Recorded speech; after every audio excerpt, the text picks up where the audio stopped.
नमस्कार दोस्तों। भविष्य की चिंता और दूरदर्शिता में थोड़ा ही फर्क है। चिंता अस्थिर मन में पैदा होती है और दूरदर्शिता शांत और स्थिर मन में।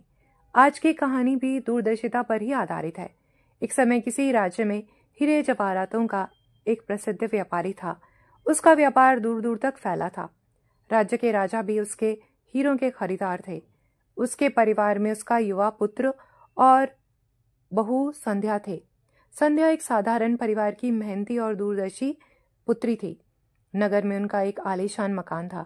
एक दिन संध्या सुबह के समय मकान के ऊपरी हिस्से में धूप में अपने बाल सुखा रही थी। हल्की सर्दी का मौसम था। वहीं खिड़की की ताक पर गुलाब के इत्र से भरी एक कांच की बोतल रखी थी। तभी हवा का एक तेज झोंका आया और वह बोतल ऊपरी मंजिल से नीचे जमीन पर गिरी और चकनाचूर हो गई। क्षण भर को गुलाब के इत्र की खुशबू पूरे वातावरण को महका कर हवा में विलीन हो गई। एकाएक संध्या को ख्याल आया कि मनुष्य की प्रतिष्ठा, धन, जीवन सभी इसी इत्र की बोतल जैसा है। कब कोई मुसीबत आए और सब चकनाचूर कर दे। हमेशा कल की तैयारी रखनी चाहिए। ये सोचकर उसने पास की गौशाला से 8-10 कीले उपले मंगाकर उनमें छोटे रत्न छुपाकर फिर उन्हें धूप में सुखाकर एक सुरक्षित स्थान पर रख दिया। संयोग से उसी समय राजा के पुत्र का विवाह था, जिसमें व्यापारी को भी आमंत्रित किया गया। परंतु उस व्यापारी को किसी अन्य नगर में कोई जरूरी काम था। लौटते लौटते काफी रात हो जाएगी। यह सोचकर उसने कुछ छोटे अनमोल रत्न एक रेशमी गुलाबी थैली में रख दिए और अपने पुत्र को कहा कि रात को राजकुमार के विवाह में ये भेंट दे देना। उसी समय उसकी मूंगफली खाने की इच्छा हुई। मूंगफली के छिलके इधर उधर ना गिरे, ये सोचकर उसने उन्हें एक वैसी ही पुरानी गुलाबी थाली में भर दिया और निश्चिंत होकर जरूरी काम से चला गया।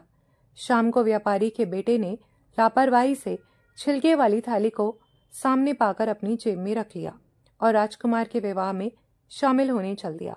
अगले दिन राजा के सैनिक उनके घर राजा की आज्ञा लेकर आए कि राजकुमार के विवाह में मूंगफली के छिलकों की भेंट देकर व्यापारी ने जो मजाक किया है, उसके लिए उसको सपरिवार देश निकाला दिया जाता है तथा घर और संपत्ति जब्त कर ली जाती है। व्यापारी पल भर में सब गलती समझ गया, परंतु सैनिकों ने उसे सफाई का मौका नहीं दिया। संध्या ने सैनिकों से कुछ उपले, एक मिट्टी की हड़िया और थोड़े से दाल चावल साथ ले जाने की अनुमति ले ली। मुसीबत के मारे तीनों किसी अन्य राज्य की ओर चल पड़े। वहां पहुंचने पर संध्या ने सुरक्षित स्थान पर अपने पति और ससुर को उपलों से निकालकर दे दिए तो उनकी खुशी का ठिकाना नहीं रहा। अगले दिन दोनों पिता पुत्र ने कुछ रत्न बेचकर अपने लिए जीवन यापन का सामान और एक घर का इंतजाम कर लिया और कुशल व्यापारी ने कुछ ही महीनों में छोटा मोटा व्यापार जमा लिया। एक दिन अचानक राजा का एक मंत्री उन्हें ढूंढता हुआ उनके घर तक पहुंच गया और बताया कि आपके जाने के बाद आपके घर के सामान को नीलाम कराने के लिए राजा ने जब सामान निकलवाया तो रत्नों से भरी वही गुलाबी थैली मिली। उसे देखते ही उन्हें सारी बात समझ में आ गई और शर्मिंदा होकर आपको वापस बुलाने की इच्छा की।